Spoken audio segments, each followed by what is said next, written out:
Pasi ya bubu ezalaka po Kofi abima na mwasi na ye. Niko aza na ndako wana.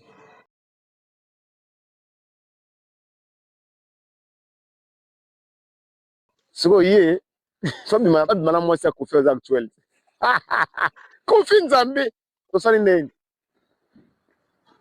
Susi ya bubu le kaka moko. Kofi siko abima na mwasi na ye. Aza na ndako na ye. Nicole wana. Susi ya bubu le kaka moko. Kofi siko abima na mwasi na ye. Aza na ndako na ye. Nicole wana.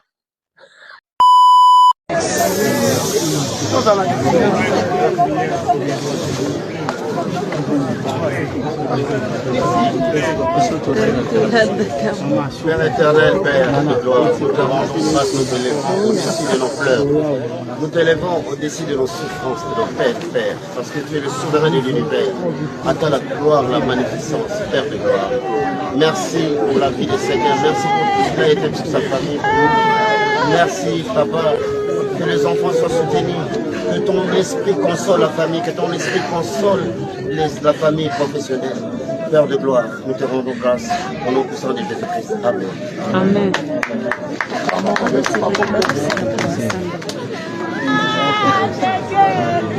Alors, tous les catégories zalaki. Le dernier jour où on a commencé na poto na rien dans Paris. Tout le monde a place mon aliko na souka biso a porter de budget tout ça là. Là tu bis sort de billet sili. Tu ko fongola pas moi le 2000 places. Tu te ka bien à 50 euros 50 euros. 2000 places tu ka na 50 euros 50 euros dans combien? Vous comprenez? C'est ça. Donc parce que tout la spéculation est allée et on va dire à quel pas faire parce que c'est rentabilité. Si vous avez c'est ça ça veut ça conseil à moi.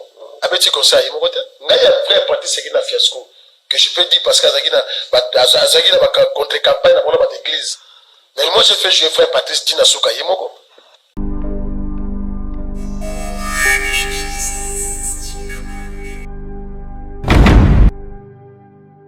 Bienvenue la famille, salut à vous. Nous vous présentons un excellent week-end, un excellent début de week-end à toutes et à tous. Nous sommes avec tonton Roméo Lingolo.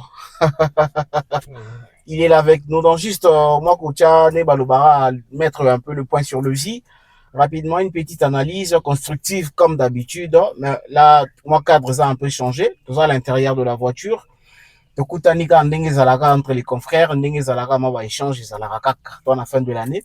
Et rapidement, Tolinga qui est un peu par rapport à Mahamouza Koleka na réseaux sociaux, par rapport à l'actualité, on a voulu aussi donner un point de vue. Il y a Makambutu Zaliko marché par rapport il y a Mahamouza Koleka na quartier latin, il y a Kofiolo Mide, Mahamouza Koleka na quartier maison mère, il y a Oui ensemble, Mahamouza Koleka na jet set, il y a fait rigola. Mamouza koleka na victime ya fali poupa mamou tout wana tozo mekampe ko pesa bino mo ba éclaircissement après avec notre frère Roméo tonton Lingolo. Excellent début de week-end mon frère, comment tu vas? Bonjour, ça va bien et puis meilleur vœu quand on lobbying tout comme déjà la fin de l'année en tout cas meilleur vœu na tout. Bon ça peut dire bakor landa biso meilleur vœu na batunyo so balinga biso meilleur vœu pe na bato balinga biso te. Parce que bon, on peut ça biso force. Force, on va critiquer biso, peut ça biso force, ça la mieux. Quand il a bon analyse où ils constructive et puis quand il a bon surtout la vérité où ils a les lots dans vraiment très rare dans le monde culturel et puis la presse c'est le côté comme trop. Parce que biso tu vas bateau de la vérité et puis tu as l'éclaircissement donc mot est là-bas tout. Très bien. Mot est là-bas tout bon landa biso les lobby bon landa biso parce que biso tout ça ba émission éphémère, biso ba émission na biso à la tour landika 2 jours et si non. Nous pensons na bateau bakoya kolanda biso après 5 ans. Monique Mambo balobaka na 2025, l'autre en 2028, 2030, Mambo tolobaka eza penza lolenge wana. Voilà. Si ça nos émissions en tout cas. Merci beaucoup Nabino Boponi Tout Info pour être informé à travers votre chaîne de valeur Tout Info. Bino Boponi, tonton Roméo et tonton Dona comme vos journalistes préférés, informer Bino et Topesi Bino merci et puis bonne franche collaboration. Entre vous et nous, c'est une question d'organisation et n'appelle ma question. Donc, Roméo, nous voulons un peu, quand on a le bien, on est bandé. Alors, tout le monde moi, c'était dans ma campagne, nous autant pour l'internet. Aujourd'hui, c'est comme si, quand là, musicien, les hommes, musique, ils ont une poto. Musique, ils ont une poto, c'est bon, bien. Mais est-ce que, ba musicien yango esengeli bapesa biso musique ezongi na poto wana baza conscient na makambo bazosala to comment tu trouves est-ce que bayambi yango bien kozonga la musique na poto bango bazwi yango lolenge ni ba musicien na biso bon bao baza pona bao baza conscient bao baza professionnel en tout cas ils a gain de cause pour na bango parce qu'il faut se le dire bien ils a business ils a ba faire aux côtés les belé mbongo ou belé bazo gagner lango ibeli bazo lango mbongo là dessus il faut pas que tout se fallait ba face pour na batu mususu ils a juste pour na visibilité au plaire car à misu voilà mais à la fin ne rien gagner ba musu ba ça on dit tout ba matalana donc ba ça ba il existe mais ba musu vraiment ils a business ils a gagne pain ils a logo côté là mbongo bazo gagner lango et bazo s'appeler notoriété sur le plan international. Donc chacun a tiré dividende côté naï. Au monde donc mais pour nos fanatiques c'est un plaisir un grand plaisir pour nos fanatiques parce que musique congolaise ça logo et manquait pendant plus de 14 ans la poto musique on doit être sauté ndenge zongi communauté congolaise en tout cas j'espère que bango baza les plus heureux et au monde que musique et zongi mais les musiciens pour les artistes chacun a tiré ba ficelle côté naï comme bon lui semble. Donc ils a constat tout ça là ba mususu bazo gagner na bango té mais ils ont juste pour se faire voir que naza présent bato ba monaka ke ngape nazali mais à la fin ils gagnent rien bato bazo accompagner puis ba gagner na bango lokoté toujours constater quand tout le monde donc biso to ça analyse par rapport à oyo tozo mona oyo ils ba fait vous établi tout le monde donc merci voilà constant nga ndé ngwana très bien voilà ngaipe et ça va même constant parce que lelo mona que quand ngo le bam sous ça bena maman na ba matalana il vient à la télé pour dire belé mais comme era ko sala et comme yo azomo dans la télé visibilité kara visibilité bravo aujourd'hui à Fally Ipupa qui va nous faire double Stade de France en tout cas bravo l'artiste bravo à Ferrigo là qui va nous faire accord Hotel Arena soki bietere ke bien ko la biso ngopé sous double en tout cas bravo aux artistes conscients oh lelo bazoloba na misala malamoko bravo à vous et boneza la resali bien. Commençons avec cette actualité mon frère Oza Penza en tout cas ça se discute partout. Les professeurs Jules Cubans, après plus de 20 ans, il y a loyauté. 27 ans. Il y a plus de 20 ans. Voilà. Il y a loyauté. Nampembe ni a papa chéri bin Adam Motopamba, l'homme qui a sucré le banane, papa chéri. Qui aurait cru un jour que le professeur Jules Cubans a kokakipe kokindi. Et aujourd'hui, comme on a confirmation par Roger Nganouké, oui, à travers sa démission, il va confirmer qu'il ne fait plus partie de Katia Wenge BCBG parce qu'il a déposé qu'il est il y a démission. Ok. Comment pouvez-vous analyser tant que journaliste départ il y a professeur Jules Kibans? Déjà, dans le lobby, qui aurait cru que Moutoulora Jules Kibans a au long.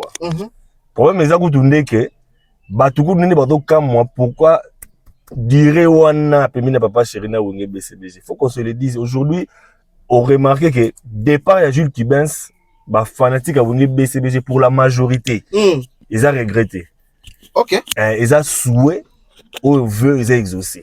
Pour na ibélé, bah fanatique à Wenge BCBG ou vraiment tout kotoyaga. Na auto solana bon pour na ibélé ils ont souhait parce que je te rappelle à un moment donné bah te belé bah fanatique et belé papa Chéri bah comment on déclarer ancien pour que bah non foutu donc bah yaka bah vraiment espace n'engé peut-être on est causé là bah ça fait un espace bah Gino bah Mignon Abraham en tout cas équipe on a si yaka bah on a besoin bah yo gagner bango beaucoup plus bah s'exprimer bah ancien bah libérer bah kende mais papa Chéri a télé là que on a boya rango et tout le monde a marmoné ça bah jeune au lieu bah bikolo bah kende tout le monde bah jeune bah kende alors bah fanatique et belé à Wenge BCBG souhait na bango zaki vraiment bongo petit de l'eau, musuku ne ba komo senga ba rio ba kende ba mettre fi carré ba musu ba ancien tout ba kende ba nouvelle génération ba en tout cas kolongo ya Jules Kibans ils a surprise te il a surprise te ils loko okutu veut ya batu belé kutu ndé ekoki sami ba te belé ba ndé ko selango et puis dans le monde musical comme on a monté ça à 27 ans 27 ans pembeni il y a un leader qui évolue c'est quelque chose ils a vraiment exceptionnel. Ils sont exceptionnels, on peut se dire, ils ont fidélité, mais quelque part, ils ont vraiment des défauts moutés.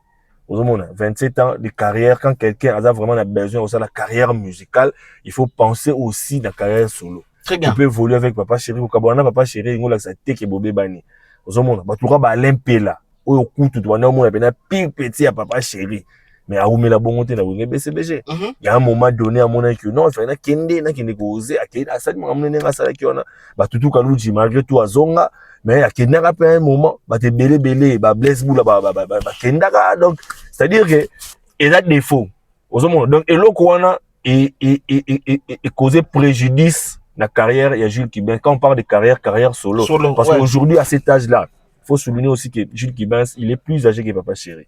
OK. Vous comprenez, il est plus âgé que Papa Chéri et aujourd'hui on ne sait pas ceux qui ont embrassé carrière Moussousou en dehors de la musique là on ne sait pas les avis privés mais côté là vraiment selon analyse maintenant ce côté là vraiment que Jules Kibens aujourd'hui quand embrasser carrière solo est vraiment compliqué par rapport à Jacob Minango est vraiment compliqué. Bon donc il y a vraiment défaut la bonne na wenge BCBG excès la wana c'est vraiment causer un handicap de carrière na aujourd'hui ça sera difficile pour lui à bander la peine à zéro place au babina Philippe banda qui place au vibrateur bazaki ko zonga wana puis ko matériel moi kilo pour donc c'est-à-dire ko la trop o ya umela na kati orchestre wana et bomai déjà donc il fallait pas umela non ko umela wana ils a trop moni lo nyonso balobaka trop n'est jamais bon.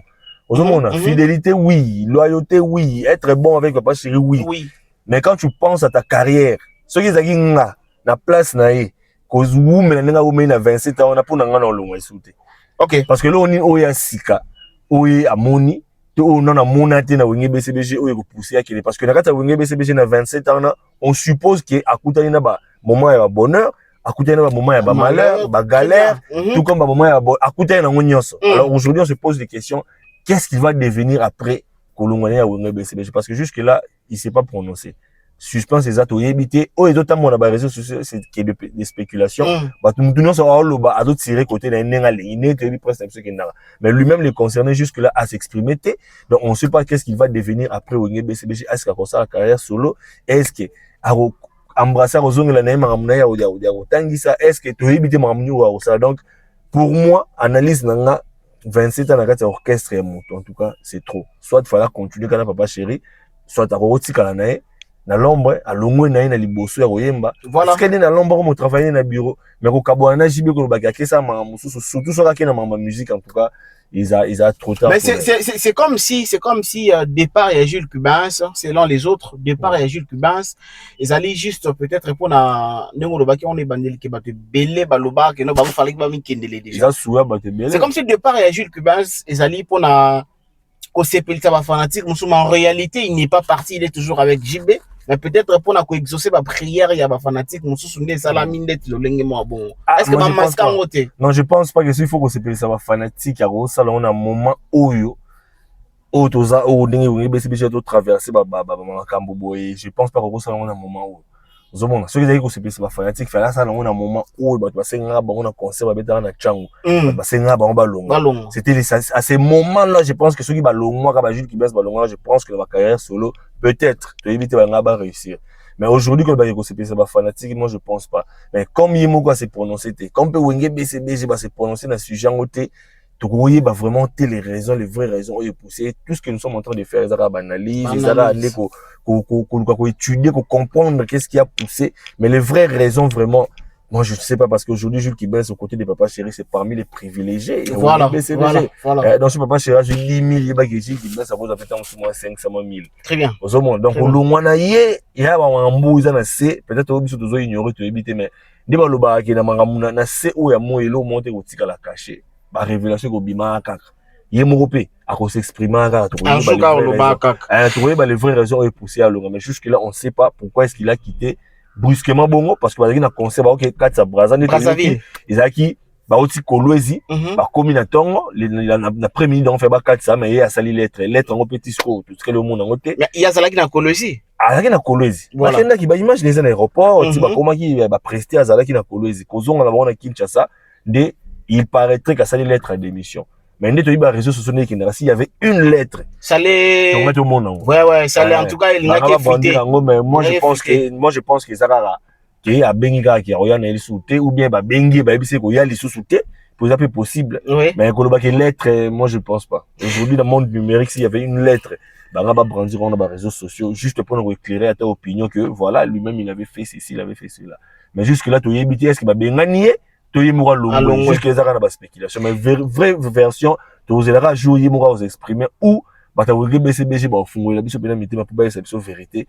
qu'est-ce qui se passe réellement. Alors avant ton quota na analyse tout le monde na ba réseau tout le monde veut nous faire croire que c'est lui qui connaît le raison de départ de Jules Cubans. Moi j'aimerais un peu réfléchir ainsi.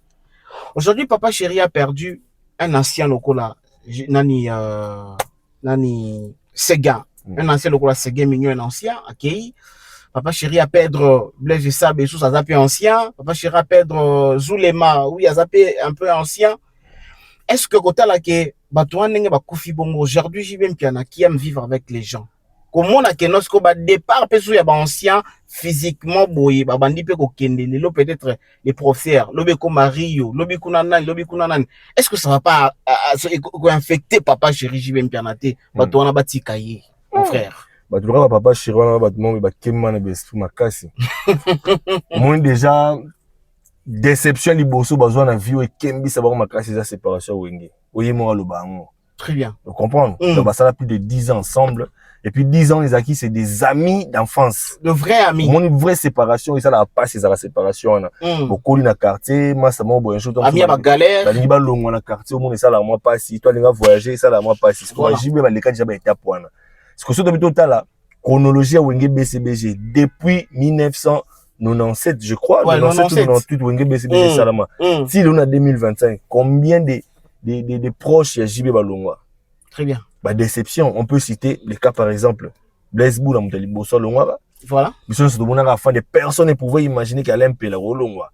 Mais Alain Pela Longwa, chef du gouvernement. À un moment donné, Tutu Kalouji, à Longwa ka, Titinal Capone, à Longwa, Batuluka ba cousin na ye kuto ku jaza cousin na ye alba compagnero alongwa ba Pati Moleso ba Patou Solo ba Sunda Bass avant agaye alongwa déjà ouais Sunda Bass alongwa donc c'est-à-dire que ba tu belé ba longwa ba danseuse ba Monica ba Kendaka ba danseuse belé ba proche étant ba États-Unis d'Amérique to moni Blanchard Moussaka tikali les clavéristes ba tikali maître moko tikali donc pour na JB, je ne pense pas qu'ils aient le rôle pour ça les affecter toute carrière nae. Ils ont mambo côté kuna ba. Kekoti na ya se rappeler ce qu'on a bateau ba Koufi, que non peut-être ceux qui se gazent zalaki nangana zana nanga bien. Je ne pense pas. Ceux qui déjà côté se gazent Koufi mais JB doit continuer au beta musique. Parce que aujourd'hui qui baisse côté Koufi ta longwe nae. O azali azabi ami Papa Chéri ba ko kuta na bango tout le temps. Moi je pense pas que quoi affecter JB tina ba niveau ande to kanisa na bato na ba kemba trop. Alors ba kemba trop ba mona be trop. To kota ce qu'on a réflexion ya dans les réseaux sociaux.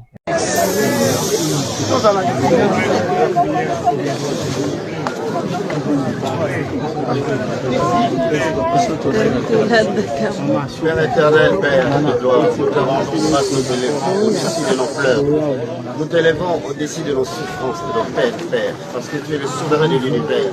À toi la gloire, la magnificence, Père de gloire. Merci pour la vie de Seigneur, merci pour tout ce qui a été sur sa famille.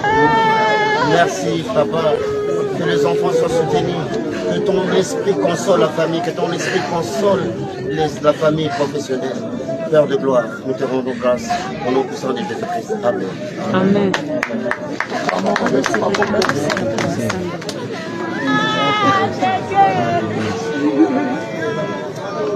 Malobi après liwa ya Blaise Sabé, mutu bakangando kezaki professeur Jules Cubans. Amoni mission accomplie sur le plan spiritualité. Aluka luka mingi comme chef d'orchestre, aluka luka mingi azala pembeni ya Papa Chéri ndenge ezala kaka. Donc a kokisi makambo na ye bato bakufi kofi bakangi yende ndoki et du coup à se gêner.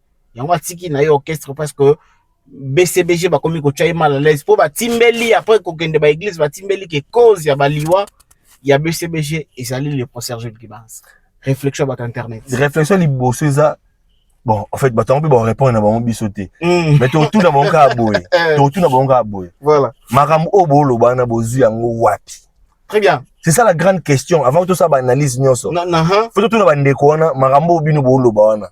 Bo ramasser yango wapi parce que biso doit ma numéro ba Jules Cubans. Biso dans la presse. Voilà. On a essayé de contacter Jules Cubans. Tout na mutu nyonso waza journaliste professionnel. Aroye biso que banda Jules Cubans a Longwe. Tout banda information au ebimi Jules Cubans ne s'est jamais exprimé à travers yamba atta journaliste monté même na ba mami il est là. Très bien. Basant l'information les vraies causes, les vraies raisons et ça c'est ce que bato ba ça analyse wana. botuna bango makambo bango baloba wana bajango wapi bozu yango wapi avant de ça ba analyse wana surtout que n'est-ce na forme wana au baloba wana ke c'est lui ou à la cause ya baliwa na wenge BCBG mais c'est grave, c'est très grave. Pourtant baloba ke liwa bo chongo bo indexon na mutu ya mutu moko boye Séguin ye Zulema ye Blaise Sabe bato tout ba kufi wana na mona papa chéri au CNP na kufa c'est Jules Kibens.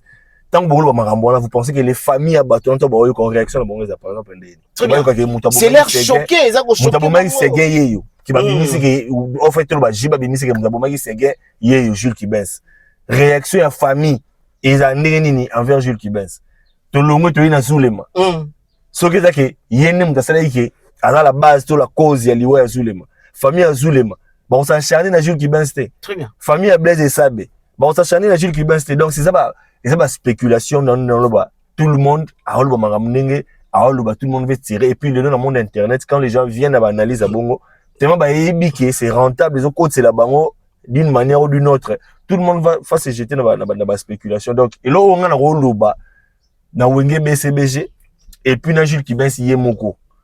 Les silences laissent la place aux spéculations et aux rumeurs. Parce que, tellement qu'il n'y a pas d'information, fuite et zaté, tout le monde va commencer à dire ce qu'il veut.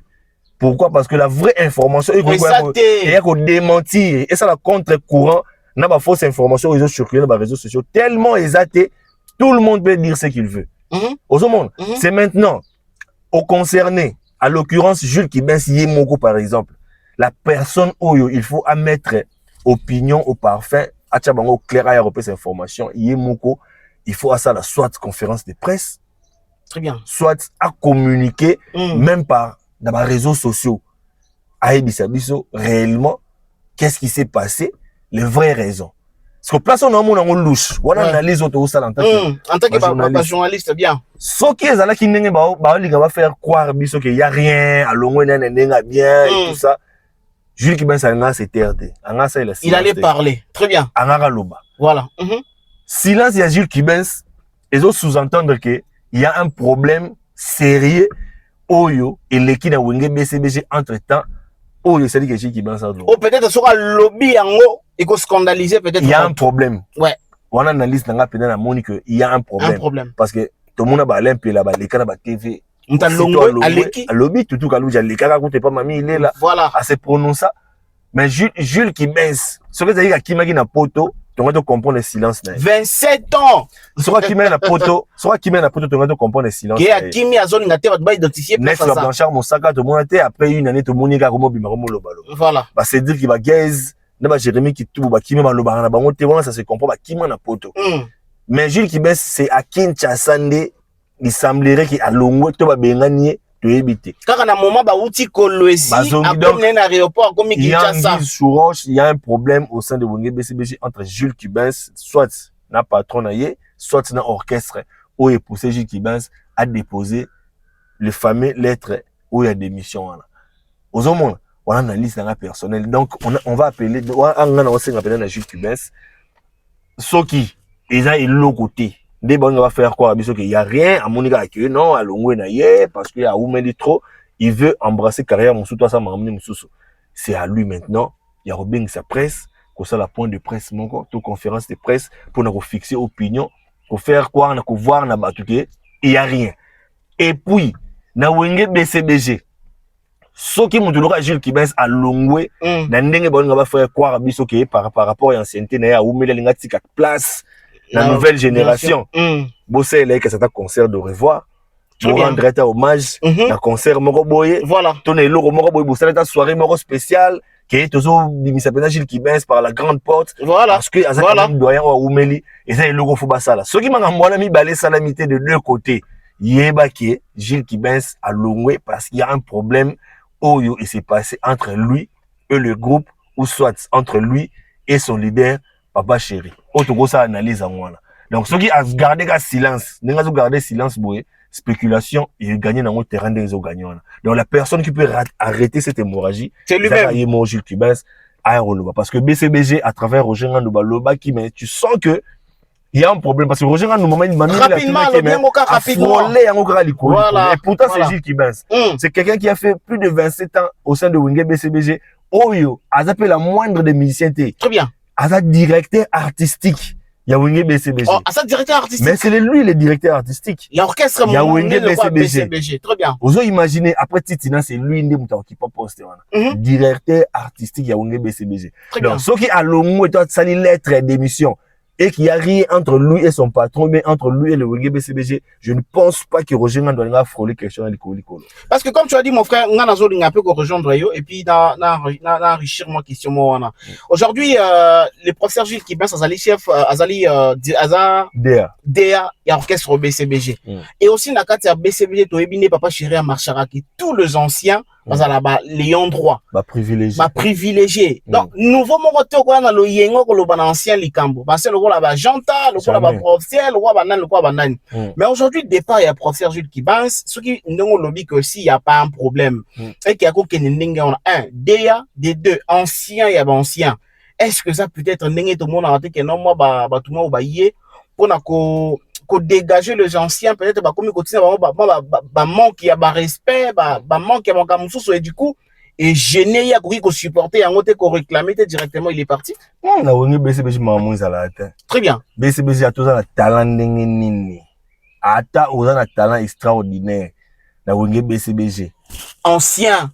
Moni papa chéri ada monta respecter kapena le roi. Hiérarchie. Ancien ada monta de mériter respect. Ada ayant dans maramususu. Très bien. Wana pena papa chéri to yebi ada fonctionner bongo. Ozomona. Roya na ba talent na ndenge nini. Déjà ce que JB a comme tika bato ba esika ba se comporter bon envers les autres. C'est ce que yebo a roboma idéologie na BCBG. Bon chic bon genre et Koufa. Ozomona mais connaissant la personne de JB maman na j'imagine pas que Moutimora yé bacha non, moi je pense pas. Dans l'émission awa, il y a un problème et puis s'il y a un problème, c'est qu'il y a un problème grave. Ozomona silence ya Jules Kibens kolongona ya brisque. Donc jusque là fait son côté ça fait tort na attitude à réflexion ba internet té bango baza bato ba se jeter dans la spéculation on a lobby le silence et les rares à place dans la spéculation dans la rumeur voilà ils ont mon domaine après c'est que na bongo quand il y a le silence or au moment du dossier par exemple de fond la parenthèse dossier par exemple il y a mon Ntsukande banda kokende ouais qui a fait taire la rumeur na ba bruit c'est elle-même non oui elle pas Franck Stemai elle a mis voilà ils allaient qui boye et puis dossier ça dossier Kofi tant au silence ils allaient qui hier mon azo se prononcer papa Chira se prononcer Mouto se prononcer ba spéculation côté qui tout le monde a tiré ba dividende côté naé maintenant mon Ntsukande pas Franck Stemai à lobby dossier on ba moi ça nini ndenge mo pena dossier au soki Gilles Kibens a gardé silence et que Wenge BCBGP basali acte moto action moto ya munene pour na sortir ne bazo par la grande porte on a on dit matique ça bongo je pense qu'il y a un problème na minute où Jules Kibens c'est mon des fois à Aloba sur le lobby qu'est-ce qui se passe ou qu'est-ce qui s'est passé ou est poussé à céder et pourtant pendant plus de 27 ans il a connu Vanze Maré à Longwate mais qu'est-ce qui a poussé quand un concert après concert à Kolwezi avec Kolongwa soit il y avait un problème qui déjà avant concert à Kolwezi ou ils avaient dit pendant ou après dans spiritualité personne ne peut prouver même les prophètes pasteurs Mukuna lobi qui est tel est-ce qu'il peut le prouver il peut pas le prouver donc et puis moi j'ai jamais vu notre totale vidéo biso sur Landa qui ndenge papa chéri na Wenge BCBG bakenda pas pasteur Mukuna na tikala omuna te place pasteur Mukuna lobi ke mutu tel ne mutu et puis bangamona baloba ngo pété jamais baloba en plein air ce que ça parce que la preuve est à la radio ce que ça problème bongo j'espère que le pasteur Mukuna a bien papa chéri na en week club bango ibale a expliquer talabo et puis yé pas nganga te ya ko bangamona ndé bangamona ba notal si on va pas nganga et pasteur ko loba bongo te et pasteur azaka mutu après ça un avertissement que voilà vous avez un problème boye il faut botter les prière tout ça ce qui mutu a un problème il y a hormone le boye comme il a peut-être dans sens one mais quand indexer mutu que yé Jules Kibens peut porter plainte très bien parce que quand indexer ba liwa ya batu ya minene ya bongo na Wenge BCBG na mutu na ils ont problème moi je pense pas qu'ils a coûté dossier on les a dossier on a des amaramusu avec les professeurs Jules Kibens ça nous fait réfléchir parce que les losoki si ndenge balobi que il est sorti par la grande porte pour natika place na ba jeune génération lorsque tu comptes combien de personnes et c'est ngeli bati capé place en dehors à yemoko que non peut-être yende mutala kisinzela après c'est tout le bas que yem mutala kisinzela après to lini to tanga sko ba te belé ba on sait belé bati kana bango place voilà papa musique eza mbongo musique eza kopala bato wana bayaka wana na BCBG bayaka koluka mbongo baza na bafamille baza na bana baza na mwasi baza na bafamille baza na baresponsabilité koloba na mutu ki ngandi atika c'est facile à dire mais soko mitie na place na bango wana c'est pas facile aujourd'hui kosala orchestre na mboko oyo kozala leader na mboko to moni ebele baoza place basuka donc bato wana baza baconscient bayebi ke gagne mpe na bango bazo gagner. Le problème est ande siko que mutu na mutu nde ami yebi place à télémina port parce que l'entreprise est en travail BCBG a besoin il y a nouveauté BCBG a besoin énergie tout ça oh à Monique a apporté énergie moi je pense que même papa chéri il y a pas un problème il est déjà le barango qui va musicien na ngana bazana apport ma cassette mutukaji qui ben il a beaucoup apporté na sonorisation ya BCBG na arrangement tout et basa badé basa bato balala pongi surtout ce bozo préparer album vous comprenez et ça na ba concert balandi la marambo ba musicien musu ba ya betinera ki mais dé za la marambo donc ils ont beaucoup apporté quand même on peut se le dire que côté talent et tout ça ba musu ba yé ba leki mais côté apport na BCBG il a beaucoup apporté et puis surtout fidélité wana et ça va biloko oyo esali ki papa Chéraz à la place où azalelo ozomona bato to contact na bango ba nono fuji ba mo mpepa muke alongwe na ye mo mpepa muke alongwe et puis ba jili ki baza bato soki papa Chéraz ali erreur mon na studio a oyebisa ki était place au boité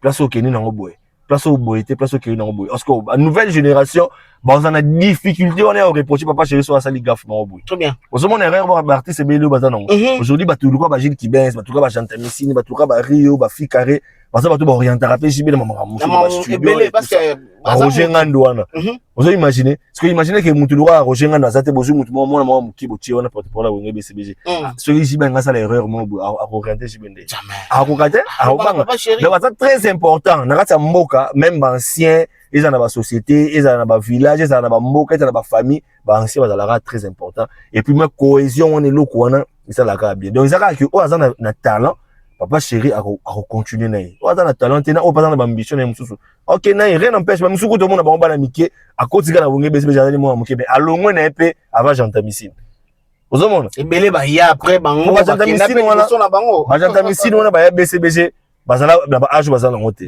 ba jeune bazala pe bana mike vingtaine d'années 19 ans je crois 19 ans ba koti wenge BCBG ozo comprendre mais ce qu'on a âge na ye wana il a réussi il y a qu'au supporter vents et marées aux monde et logo ils a très rare dans ma génération les logo qui m'a bien mordu dans orchestre à supporter pendant 4 ans vous imaginez ce que j'entends ici bah ça la banane mais bah faut pas où une BCBG bah tellement plus de 5 ans voyager vous allez rendre kin Afrique est-ce que le logo genre le logo roche que vous BCBG bah c'est nous qui pendant 5 ans voyager on a talent on dit que ça que kuna ba zonga vous voyagez mais bah on se va supporter bah qui baisse bah supporter marambo donc ils sont marambo ils est un peu rare dans le monde musical na biso donc o ya monique papa chéri ma le bon o akei atigali BCBG ya papa chéri tout le monde a rolongwa c'est JB déjà chef de filière de motoza visionnaire tout le monde a rolongwa qui ngandi wa rolongwa après ani to ebité o rolongwa après ezara oye mo se sentir lésé tout le monde qui ba intérêt na ye ils a le soutien auprès papa chéri na wenge BCBG OK na bon. L'affaire Jules Cubas, en tout cas, ils ont petit cabisso en suspense, mais du moins, étant que journaliste, tout ça, toujours quoi insister, n'a pas benga plus de 7 fois. Ah ouais, mais il faut le 7 fois. Je pense que, peut-être on a fait en semaine, tout comme on a fait en semaine, chaque 2 billes à semaine, le professeur Jules Cubas, ça coule les capaces, ça un petit musicien. Na Congo, na BCBG, le professeur Jules Cubas n'est pas un petit musicien, c'est un grand artiste, un musicien. Azali pilier, azali moko yaba privilégié, moko yaba wenge BCBG. Et surtout que azali musicien intellectuel. Très surtout ça aussi. C'est les musiciens, les professeurs. C'est les musiciens préférés des intellectuels. Les intellectuels. Sur intellectuels de Rolinga Gilles Cubas. Au monde de t'as distraire yo. Voilà. Merci beaucoup mon frère tonton Roméo. Parlons actuellement où est ensemble Laura de la Forêt Balobi. C'est comme si bon, d'habiter. Essayez un peu de réfléchir tous les deux côtés. Oui, ensemble, ça là qui retour, il y a roi, tout le monde a qui les concerts, tu applaudis ça, qui le roi de la forêt. Oui, ça va, ils allaient bon aux défendre actuellement, comme Jibena, Zongeli, bah, concert à Pototé. Oui, ensemble, étant que Wenge, vous allez défendre le clan Wenge, en tout cas, c'est bon, bien, tout, félicita qui est. Mais à ma grande surprise, quand on a l'élo que, les producteurs, l'invitation à Bengue producteur, oui, ensemble, Golf Kizola, Oyo, Azala qui associé, na producteur, Oyo, Azali. Ah, mécène. Ah, mécène, merci beaucoup. Golf Kizola qui nous vient avec beaucoup de révélations en disant que Masai Ozalaki, producteur, il y a un événement, il y a Wera. Nous avons quand même un dernier concert, Masai à Kimaki Wera Nambongo. Nous avons eu Kanaki Falaki a fait Mbongo à Kimaki Wera Nambongo. Et les lots, ils allaient filtrer biso. Pourquoi? Parce que tout le monde est Masai Yango, ou à Kimaki Wera Nambongo, c'est le Golf Kizola. Tout le monde y est affaire.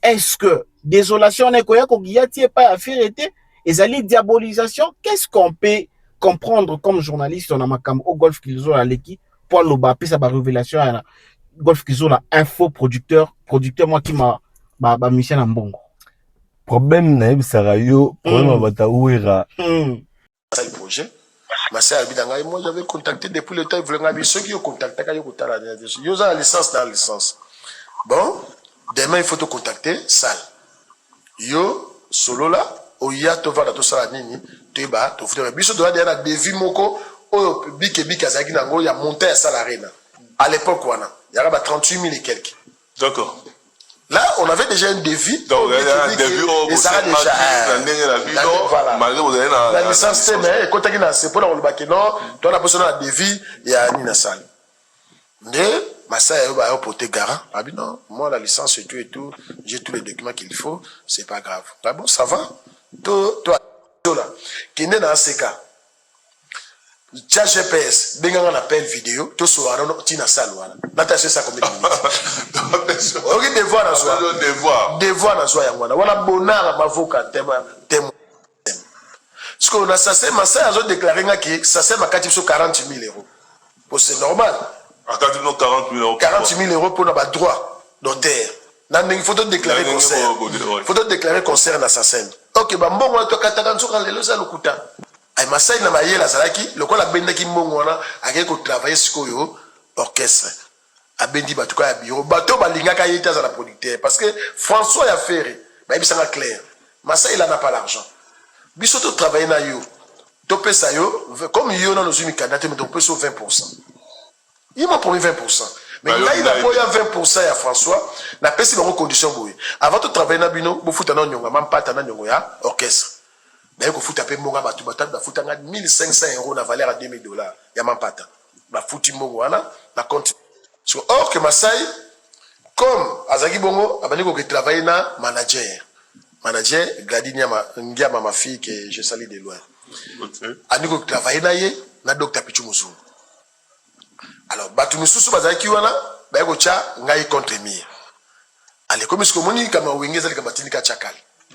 Nasi ba susu ali on ba sala ba jeune bango, yim tabi pa ba image kenda. Ya mongo sponsor na captation elongwa 60% wana ya ngai. Oya a Lyon. Masai abendala atindeli presse mongo na Kishasa. Ça qui ngana yeba. Ah, wala pesi kwa yebi na été accusola. Masai a tinelinga l'art, il n'y a pas. Voilà, sans compter le problème de l'assassin. Masai a tinelinga l'art. Alors, Nabissé, on dit comment il y a un créé. Quand on a un dossier, il y a ACK Production, VKP ça. La maille, la production, tu bien sûr, document avec Golf. Comment on dit que nous, on a un document dans la cabis. Avec les cabis, tu récupères la VIP. Tous les catégories, ça là. Le dernier jour où on a commencé na poto na rien à Grand Paris. To bomba place mon ali ko na suka biso a peut-être obligé to salaka là to bi solde ba billet sili to ko fongola pa moi ko la 2000 places to te ka billet na 50 euros 2000 places te ka na 50 euros na combien vous comprenez c'est ça donc parce que to ka spéculation mo ezali et ba lo ba ah a qui pas faire parce que derrière rentabilité bon si on soit que est-ce que Masai ça veut ça concert yimo abeti concert yimo côté ngai après partie c'est qui na fiasco que je peux dire parce que Azagina contre-campagne dans mon église. Mais moi, je fais jouer frère Patrice Tina Souka Yemoko. J'ai payé la salle Ngamoko. na bengi si faut pas dire que c'est qui ça c'est na potonga moko na ina coproducteur. Vous allez au combien d'années? On a combien de licence à partir de juin. À partir de juin, on a première licence dans le mois de juin. Baza batuma balingi lokuta trop loka bata politique, loka bata ba parti politique. Oh, Bata wera défaut na bango ngwana. OK. Et puis immaturité. Tu vois ba dossier mususu oza en interne. Tu vois JB baza un problème na bébé retour non? Oui. Producteur il y a balle de match. Balle de match. Tu as vu les membres Wenge BCBJ ba na TV pour nous tirer les producteurs voilà. Même JB Mora les gars papi mboma boya ko aborder ce genre. Si na ndenge ba bongisi. Tu vois, maturité ba ouais ba âge mongo boye. Il faut pas luka beaucoup plus kimia que luka ba guerre. Na ba âge wana. Parce que biso siko tellement te bato to réfléchir. Faut bango balinga bato ba réfléchir ça. Te bata ouais ba bato balinga bato ya mami malamoko tant beti. On dit mais ça bato buzoba au nom ya ki fanatisme parce que malheureusement ce que biso to za manga monte il est karaté. Très bien. Tozo ka ba hypothèse manga lobi wana. Masa ya sa ini. Akimi wira na mbongo. Mais baza na continent ni. Ba na pays ni. Bango tout ba en Europe. Voilà. Est-ce qu'ils sont concevables aujourd'hui en Europe wana parce que mbongo aujourd'hui ba tambo na ba mbongo subu en Europe. Ouais, mieux c'est comme ka ba tout est bancarisé, tout est numérisé. Ce qui mutaki mbino na mbongo, boya na TV, tu as na instance au bokene pour funda. Très bien. Bokene ba instance wala bokene funda. Europe dans le roi Congo te qui au sein de la relation et puis wera na Masai wera lekine ba relation. Si c'était au Congo, on est ba faux fiant. Ezaki Masai a se retrouvé ndé té. Oh, se retrouvé té pas ya wera. Mais se retrouvé té to butel ba concert retondi té concert côté mbongo té trop de dépenses mais mbongo côté té. OK. Tout à l'heure. Mbongo côté té. Mbongo côté té. Problème na bango ya ngona, c'est-à-dire que balingi est-ce que vérité on a té. So que ezali que Masai asila na bango té. Toi tu penses que Masai alingaka zo sala munene loko accord rien banga ba autorisé tant que tu as des problèmes judiciaires. Voilà, tu as encore des problèmes avec le dernier message que tu as produit. Et ça France, ça pas payer ba responsable na Namibie ko banga ba autorisé té. Banga ba autorisé té parce que Wera allait porter plainte. Voilà. Wera allait porter plainte. Tout le monde a fait rien, ça qui ceux qui na ceux qui F1 ceux qui ni lomo isala mara. Ouais. Na fait rigolo. Suite ça la té. Tout le monde a suite ça la té.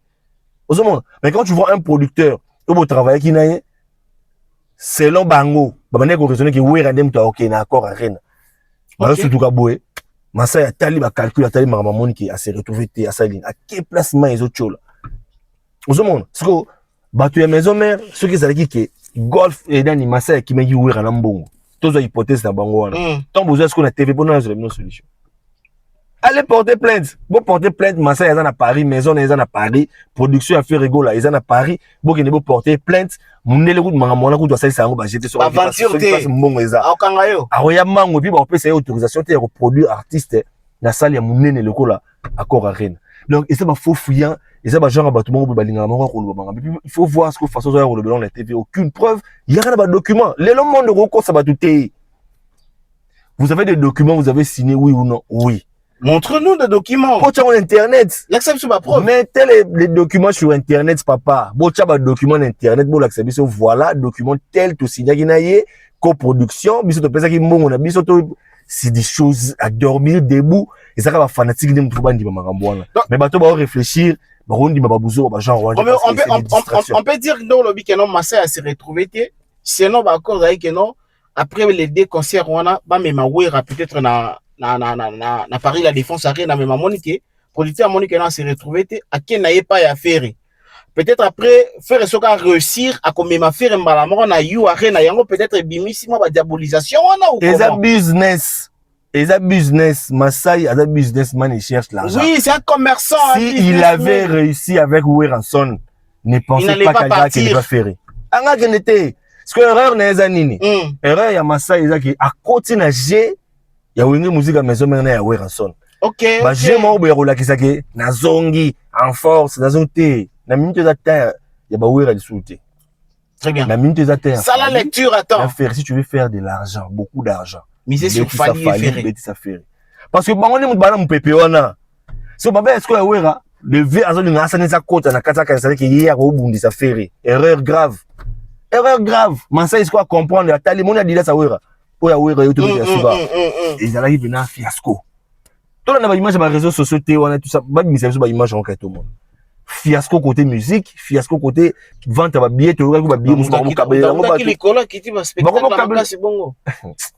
Tout dans les détails on a fait. Je te dis, bah tu me souviens pas si bon billet gratuitement, bah tu me souviens ça pour prouver les gens. Or Masai c'est un producteur qui cherche de l'argent. Vous voulez faire des choses pour prouver ça na oué rason na ça le rôle la défense rien en quelque la minute où est-ce oué azana ba trip wana. Actuellement, on remplir Paris la défense. Même si on fait un hippodrome de 25. C'était pour prouver fallait qu'il est grand. Ah, n'a ça, Milelo. Bah, j'étais, au moment où je vais na wera ba René. Bah, vieux ma dilu ba comprenait que ils atteignent jibe na wera. Ça ya balé qui wana mi balé. Bah, tikela bango espace, bah ya ko affronter bango te. Bah, ya affronter bango te pour qui tana bango. Bah, ko fait le milieu sur ba beta qui ba stade des martyrs, ba papa wimba. C'était parce que moi quand on soutenir jibe, moi quand on soutenir wera. Yango ni ba beta ba stade des martyrs ni tete jibe na wera. Papa imana ko fait le milieu ba beta stade des martyrs te. Ba beta ba Bercy on a te. Bah ton ba pesa bango force tali ba kofi ba to ba sali mo ramona ba oso na tani ba sali na tani renya wenge ba profiter na conflit à wenge wana na temps wana na renya wenge de ba soko tali carrière à kofi les grandes salles à salon na tani à salon époque ya wenge il fallait s'accrocher na wera il fallait s'accrocher na jibe pour faire des grandes salles en Europe. C'est comme ça musique est amolaka na chronologie à temps na espace les temps na minutes à temps ferré na we na fallait aux monde. On peut se dire que Morazan avance, Morazan a moins retard, Morazan mais attends na bango parce que aujourd'hui tu as ceux qui ote oyo. Voilà. Sur ba parce que bato baza ba légende parce que na ba nostalgie beaucoup plus ba nostalgie. Il peut pas compter na guerre wana ya reconnaître sur ça mangamle au prouver. Au prouver moko na bango. Aujourd'hui, Masai a eu comprendre lui-même, il a publié lui-même, il a dit ça. Que bana mangamuna ya ba production na voilà. Comprendre mon bon on était autour ya billetterie qui au fumoli boy mbala moko des catégories qui na 24 heures. À mon angoté na salle. La prévente.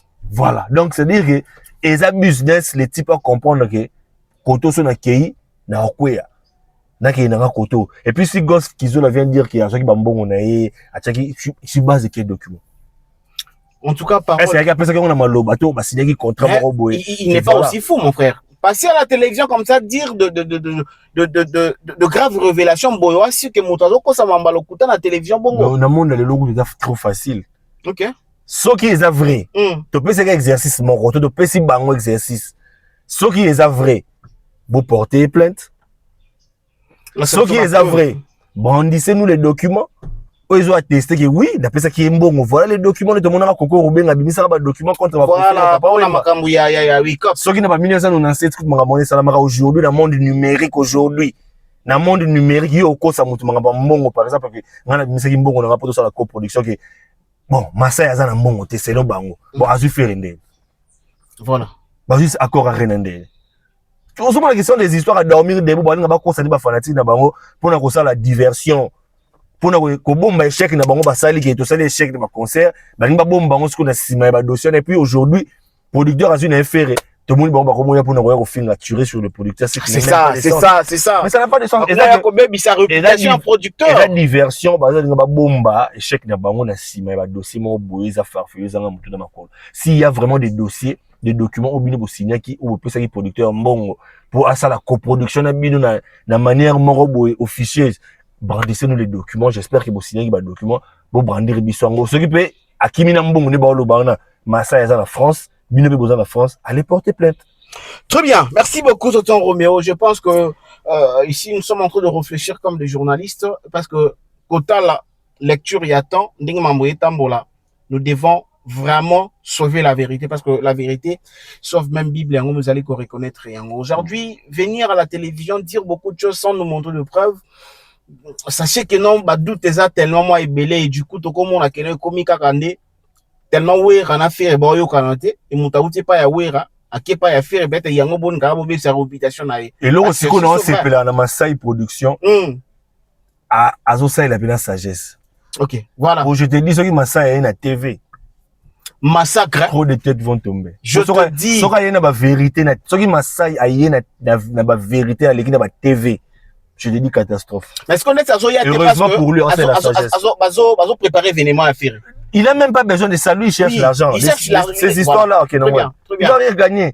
Ah, c'est la sagesse parce qu'il a compris que. Il va gagner là où il est parti. Au moins, il y a un silence, là. Ta maison, il y a un tika na soni. Bon, ce qu'on va tirer pour qu'il y ait à côté de la distraction, là, on va continuer à bilo, il y a un focus, y a faire. Et puis je te dis, ce que Betty Arena, on a accord Arena, ni Simbi, Maramamine Nezali. Très bien. Bato ba jaloux à faire bon ça bata. Maman yango déjà liboso ya ça ba tia bakal. Ba ko ya bata. Ça na mi tata moment na bango botika bana bato ba sa na bango so ngo za la bien na bango nyonso. So ngo bundisa mongo na bango en tout cas okutana. Très bien.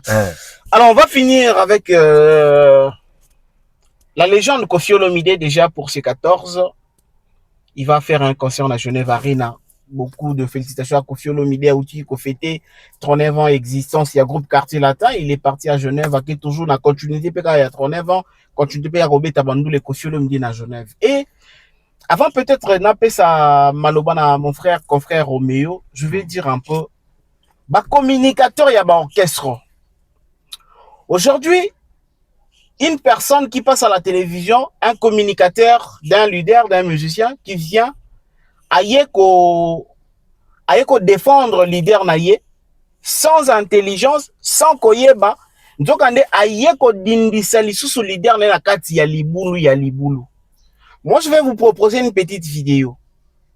Quand un communicateur ya Koffi Olomide vient à la télévision répondre les détracteurs ya Koffi Olomide. Le personne qui vient à la télévision pour parler en mal de Koffi Olomide, botala boyoka nini communicateur ya Koffi Olomide azoya koloba na biso selon ye wana ezali défense pour na ko défendre Koffi Olomide. Pendant que toyebi que na France Koffi Olomide azalaki na ba procès ya makambo ya ba viol, makambo ba danseuse, makambo ba viol ba danseuse et tout. Mais il y a un communicateur ya Koffi qui vient à la télé confirmer certaines choses. Au fait yema ozali ko ignorer za ko yeba yango. Sans beaucoup parler, je propose l'extrait. Il y a vidéo oyo boyo kama nini communicateur ya Koffi Alobi pour na ko défendre Koffi Olomide. On se retrouve juste après avec tonton Roméo. Pasi ya bubu ezalaka po Koffi abimana mwasi na ye. Niko aza ndako wana. Siko ye so abimana mwasi ya Koffi aza actuel. Koffi Nzambe tosali nini? Souci ya bubu le rara moko. Koffi siko abimana mwasi na ye. Aza ndako na ye. Nicole wana. Pas fodi maesi. Totele ba totoleka. Namoka toleka. Siko pasi ya bubu le rara wana. Yango na ba fanzali ba Koffi ya mama si. Boko kwate. Siko so bubu pa ba ya solo. Ngaso bimina mwasi na ngai. Ngalo ninga jamais na bimana ex na yo. Ngafasa mwasi no sana ya actuel. Bubul bololé. Ibadika na babe. Bololé bubul. Mutu a ridicule fali. Batula ki aigle. Ayebite so la kisini obeta munoko. Mutu a ridicule fali. Mutu a ridicule fali azo wanga na kazu 1 million ya gouvernement congolais te. Très bien. Nous sommes de retour. Mon frère, on a communicateur ya Koffi. Nous ya ko confirmer biso que oui. Koffi Olomide abimaka na basi ya mabala, pe na basi ya ba proche na ye oyo bazana banda kwa mabala. Et tant que journaliste, je sais pas. Aujourd'hui, on peut te chercher à la communicateur, il y a événement mon boy, aux à la communicateur, il y a musicien mon boy, entreprise mon boy, il y a politicien mon boy, il y a événement mon boy. Aujourd'hui, quand on vit avec ce genre de communication à la télévision, dites-moi un peu, qu'est-ce que tu as compris à travers cette vidéo? Ce que moi j'ai compris, c'est que moi il laissé aller à ma basse sur place de commis. Et ça, bon, mon artiste, c'est comme ça, comment boy. Ok. Parce que quelqu'un qui se respecte déjà, na intimité na yo, parce qu'on les a d'abord, et ça va propos grave. Oye koki même ko kabola libala, il y a ancien collaborateur à Koffi Olomide na madame nae. Très bien. Et ça va propos oyo, ils ont discrédité moi si on a une belle famille na ye. Et ça va propos ils ont discrédité Koffi Olomide yemoko. Et puis ça va propos oyo et que côté ça un numéro boy entre anciens proches à Koffi Olomide na Koffi Olomide. C'est-à-dire que la personne a besoin de bango. Na ko benga ondeni na ko qualifier bato ndeni bato na habité. Donc il faut un terme moko boy ça na est un peu culot. Non mais légèreté oyo na habité place de comme na habité. En tout cas nos artistes et musiciens boluka botala bato nini oboko. Au moins moi j'ai le kamusanga. Au moins mon droit Koffi Olomide. Otali bato bantoura Koffi Olomide. Moi je me demande est-ce que Koffi tanga pena nga bisa biso. Bato ba landri japonais. Ozu o mususu akenda poto mata maoko mwene mususu wana. Nani merveille. Ozu ozo loba o. Ozu ba longue jambe, otel ba comportement na bango. Otel na Koffi Olomide obiso na so de respectera. Et ça c'est le jour et la nuit. Et la nuit. Ba tout le monde ba oti ba concert na monaki ba nani ona ba la poto na landri na mususu. Parce ba monde ba bundaki. Bundi et tout ça. C'est quel genre de comportement ba tout ba entouré ba artiste. Ça n'a pas de sens. Artiste en nani? Intimité à Moutou. Parce que c'est des propos graves. Bon, ceux qui sont déjà pire petit à Koffi Olomide nous a rolobango. Ceux qui sont témoins, c'est que Koffi Olomide m'a PC. Parce qu'aujourd'hui, comme Ibongo. Aujourd'hui, comme Ibongo. Au moins, le dossier, il y a Cindy qui est au Bima. Voilà. Bah, matière, on se dit, de part et d'autre. C'est-à-dire que Cindy, de l'autre côté, et maman, Lia, quand il y a ma chroniqueuse, voilà. Côté, quand il y a ma chroniqueuse, ma pro Cindy, n'a pas pro, maman, Lia. Côté Cindy, ils ont financé côté.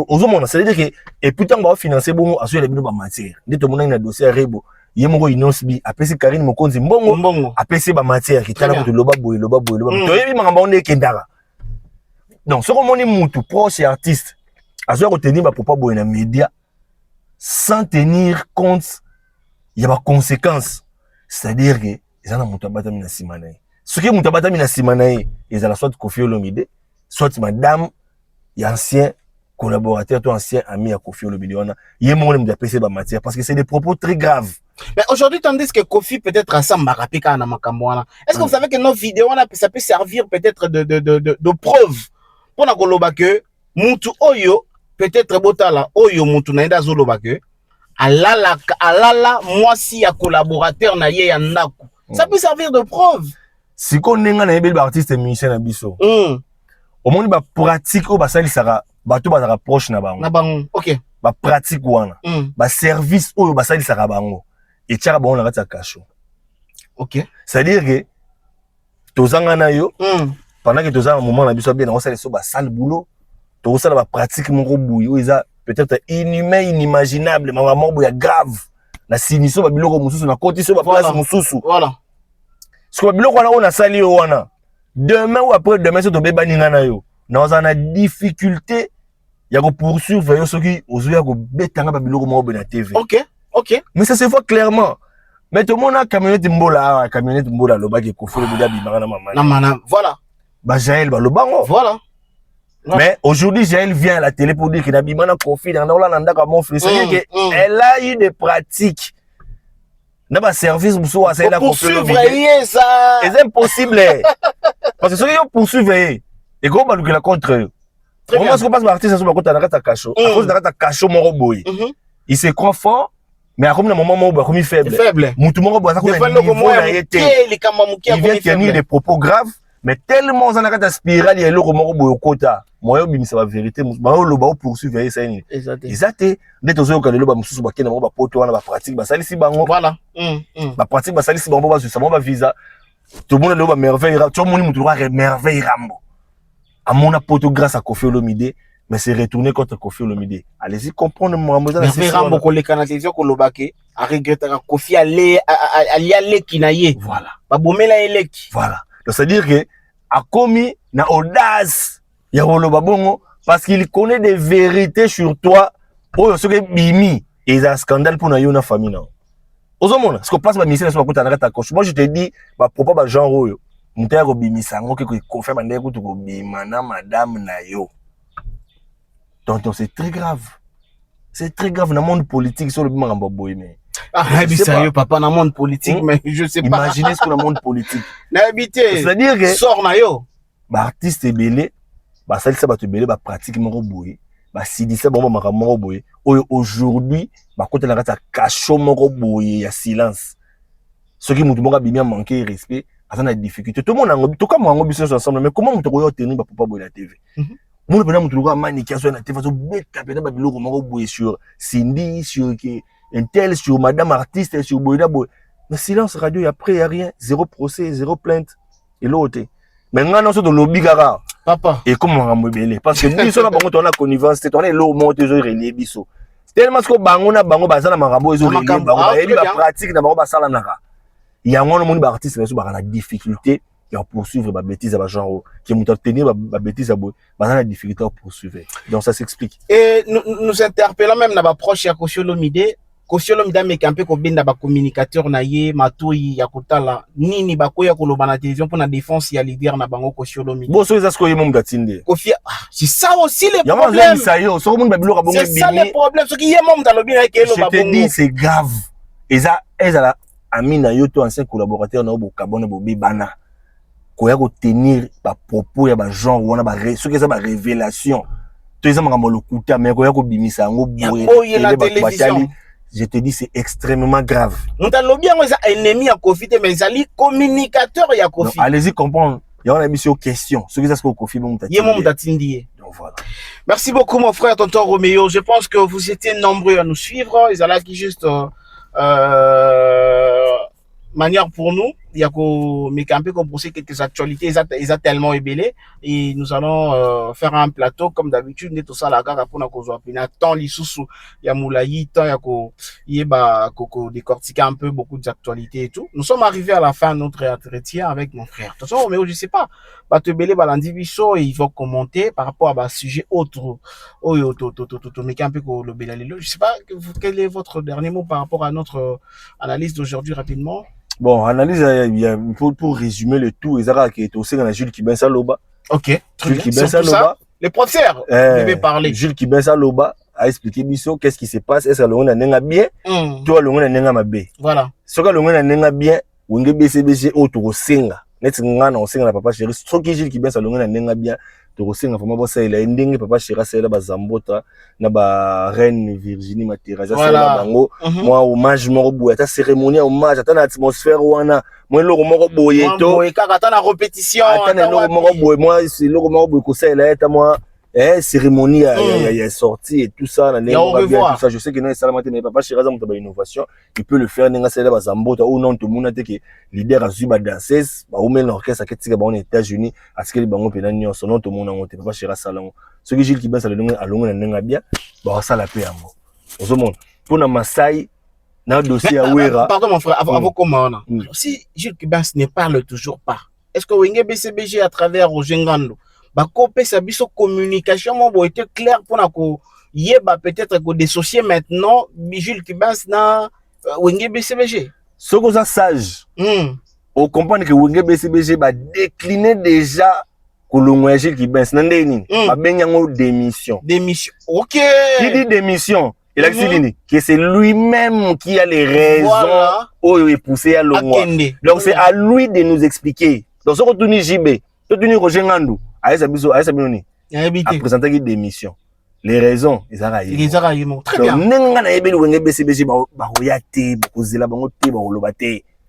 C'est Gilles Kibensa qui doit nous expliquer, c'est lui-même la personne. Donc c'est lui-même. Jibe Goutou Bossana. Ah ouais, Jibe Goutou Bossana. Roger Ngandou Bossana parce qu'ils ont dit que c'est une démission. A démissionné. Donc lui, il est arrêté là. Ce qui m'a démissionné, c'est qu'il y a raison et poussé à sa démission. À démissionner. Donc, côté qu'on a côté là. Très bien. Alors, Kibensa une fois là-bas. Parlons de Masai, comme tu allais dire. Masai production, au dossier, ceux qui ont un problème. Ok, vous avez musique à maison, mais vous avez raison. Ou bien raison, tu as la conférence de presse, au fixer opinion. Pour que parce que tout fait événement et faire était ce qui actuellement lingia asa la bilo ko ndenge wana akota na kata je te dis frère aujourd'hui frère na ba fanatique ata c'est le ma ba fanatique ni ba Hollande bazaka kana la version que mama té c'est Werason qui va perdre très bien vous faire perdre l'autre yo kasi soki Masai asali conférence de presse mo pour nous expliquer opinion oui faire perdre ba fanatique a faire ba rien ba kaka c'est Werason qui va perdre. Ce qui a Kaboni n'a fait René Baoki n'a pas comme Finga, pas comme ça. C'est Werason qui va perdre parce qu'aujourd'hui, les fanatiques à Werason, ils n'ont plus le temps. Il y a Rolanda Werason, l'événement mineni. Voilà. Aujourd'hui, Werason va ça bien, va fallir, va ça bien, va faire. Exactement. Pour avoir gain de cause. Voilà. Tout le monde a Félix Oisé quoi. Il a essayé comme ça la guerre, mort, il a fait. N'a dit là ça rien il sort et il na bisayo. Oh, soka na bien na fait na falli. Batbanga baya. Et rien n'empêche aux à la bien affaire n'a fallu. On a pour la nini, la génération mon côté, vous savez, mon temps, mon côté, vous savez déjà mon temps ici. Bien. Aux monde. Donc pour nous, Masai production, il faut se prononcer. Il faut y pour nous faire terre, brouillot, oignon, ça. à ça la conférence de presse, à ça la point de presse pour nous expliquer bateau qu'est-ce qui a fait que yena wera ba kabwana o nyonso ba golf kizola ba olo ba odile manzaka ba olo ba fanatique ba olo ba page na ba olo ba italika ba. Très bien. Biso to zelaka au producteur oloba yorne to ko. Ah ko yana ba preuve. Ce qui peut wera son numéro ko na courage ya roya oloba aya oloba. On est aux asco ba preuve to ba ke ba élément isa boy parce que on a dit que la seule personne ou roya ba élément de preuve Zara Masai. Parce que c'est un producteur crédible. Sur le monde déjà appelé ça l'accord Arena, c'est que c'est un producteur crédible et reconnu, n'est-ce pas, Schengen. Donc c'est lui-même qui doit venir brandir des preuves. Et puis ceux qui m'assaillent, il y a pas preuve. Trop de têtes vont tomber. C'est bon. Quelques dédicaces dans votre balance biso. Parce que Mbote na prophète Konde Paulo Dominique qui existe di Loba, Loba Nzambe parce que biso ngai na Loba nga chrétienté. Yo chrétienté. Na chrétienté na rappelle église monte. Oh, oza ate, oza ate pete na mutu ya mokili oyo a okwara na Nzambe sili na ozo kwara na Nzambe mais na pesi mbote na prophète Konde Paulo Dominique c'est la pesi mbote parce que c'est aujourd'hui l'un des hommes de Dieu oyo baza na crédibilité na mboka na biso. Très bien. Na mangamba buzo ba kota raté. Ouais, les caractères. Na mangamba politique a kota raté. Il est en dehors de la génération où donc la PC na mbote kota zali et puis la PC mbote na bandimino sur les luba côté ba tala biso baton so balinga pe comment ça va na liloba te nga sambe na l'église monté pas sambe na palais mais quand même on sali ka constat ya comportement et puis conduite il y a pasteur il y a prophète hein côté humain côté bomoto na côté l'autre pena église biso ba konde tout ça sérieux l'église à Congo et perdre valeur na sur toutes les lignes perdant le musala nzamba crédible na mboka o azate mais ba prophète Paulo Dominique baza bato pena baza na crédibilité on va garder bon nzambe na nenga authenticité donc voilà na pesi mbote pe na pesi bato balinga Romeo Lingolo dimension X recadrage mental nena ça rabat en tout cas biso to bato to yakana na ba vérité bien makambo ko finga ba nini bozela bango ba vérité na ba analyse constructive na nenga solo to nga musique ke liboso boye koto donc merci tonton. Merci beaucoup recadrage mental, on se retrouve prochainement, on vous dit au revoir à la prochaine. Meilleure vie à toutes et à tous. Merci beaucoup. Okay.